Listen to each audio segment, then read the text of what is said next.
Greetings, mortals.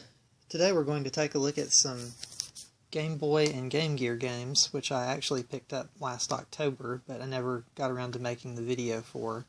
That's part of my running Game Find series.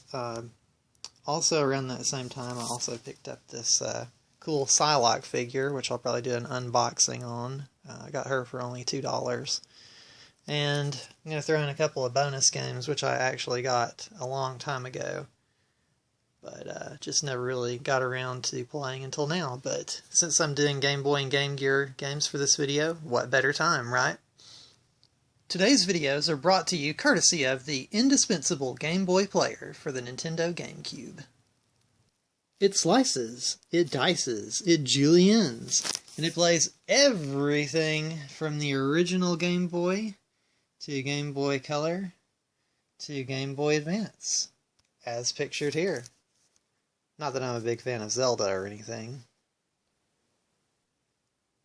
It's worth noting that I do have a Super Game Boy, which does offer the advantages of having more control over the color palettes and being able to play the Super Game Boy games with the original Super Game Boy features.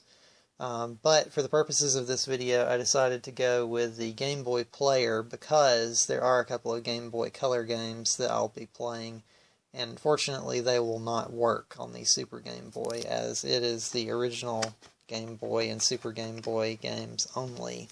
It is not compatible with the Game Boy Color. At least, I mean, it's compatible with, you know, the games like this that are dual mode, where you can play them on Game Boy Color or original Game Boy, but not the ones like this, you know, the clear case ones that are Game Boy Color only. So, I will probably be utilizing the Super Game Boy in some future productions, though. I thought I would start off with Sonic 2, since it is the only Game Gear game, which obviously I picked up at The Great Escape for 99 cents. Good deal on that one. But I also pulled out some other Sonic games for comparison. I thought it could be interesting to do a bit of history before we dive right in, and also do a little comparison not only between Sonic 1 and 2 for Game Gear, but also with the console ports. I think quite often back in the day, what you would see, you know, ideally, you know, in a best case scenario, they would try to port over the console game, maybe even add some new features or levels or whatnot. But a lot of times what you would see is you would end up with a, you know, little brother, if you will, kind of dumbed down version when they tried to port a console game to a portable. But sometimes you ended up with something else entirely, and I wouldn't necessarily say these are exactly dumbed down versions of the console versions. They're actually kind of interesting. They're very different games than the console version, which we'll kind of jump into. So here we have Sonic 1 running on the Game Gear.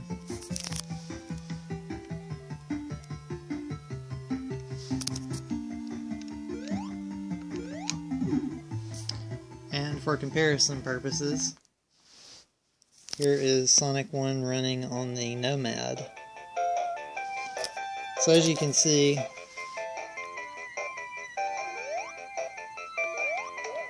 the level layouts are not the same, but they're pretty similar. At first glance, they would appear to be extremely similar. Now, once you play into the Game Gear game, the Game Gear actually has 3 stages that are based on the Sega Genesis game, but 3 stages that are completely different and exclusive to the Game Gear version. So it's really more of like loosely based on the Genesis version. It's you know, it's half from the Genesis version, but half entirely its own creation. Another fun fact about the Sega Game Gear version of Sonic 1, it was actually developed by Ancient, which is Yuzo Koshiro's company. And he did the soundtrack, which is very good for a Game Gear game, especially the Bridge Zone music. Yuzo Koshiro is one of my favorite VGM composers. A different company did the rest of the Sega Game Gear Sonics, though. And here is Sonic 2 for the Genesis. Well, actually, it's on the Nomad, but, you know, Nomad's just a portable Genesis. So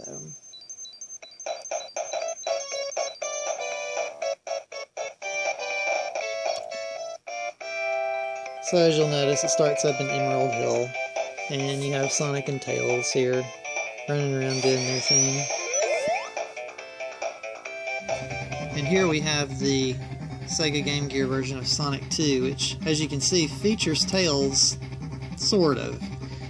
It starts off in the introduction having him be abducted by Dr. Robotnik, and Sonic is chasing to try to get back his little buddy. Oddly enough, this was actually the first game to feature Tails, as it came out slightly before the Genesis version did. It's kind of bizarre though, because it features Tails like on the title screen and even on the intro-level intermission scenes, but he's nowhere to be found in the game itself. Not only is the game not for 2 players, but you cannot play as Tails anywhere in the game. It's strictly Sonic only. So that's what makes this game so unusual. That, and also, you know, as you can see from the beginning screen, we're in the underground zone, not Emerald Hill. This game basically has nothing in common with the Genesis counterpart, other than the fact that they're both Sonic games and they feature, you know, some of the same characters. It's kind of noteworthy for having vehicles. One of the things that makes it sort of unique is you can ride like mine carts and hang gliders and things like that. So that's kind of a neat feature, but I don't know, it's kind of a black sheep as far as the Sonic games go, because not only can you not play as Tails, but it's also regarded as being very difficult. So what makes this game so difficult is not only do you not have any super moves like the spin dash from Sonic 2 or the super peel out, you don't have Tails, and you don't get any rings to fight the bosses. Like, there's an Act 3, but there's no rings. You just have to basically, you know, dodge and jump. Like on this one, this particular boss fight, you just have to dodge those bouncing balls that bounce down and hit the boss. And it's actually even harder than the original version, which was the Master System version, which this is ported from.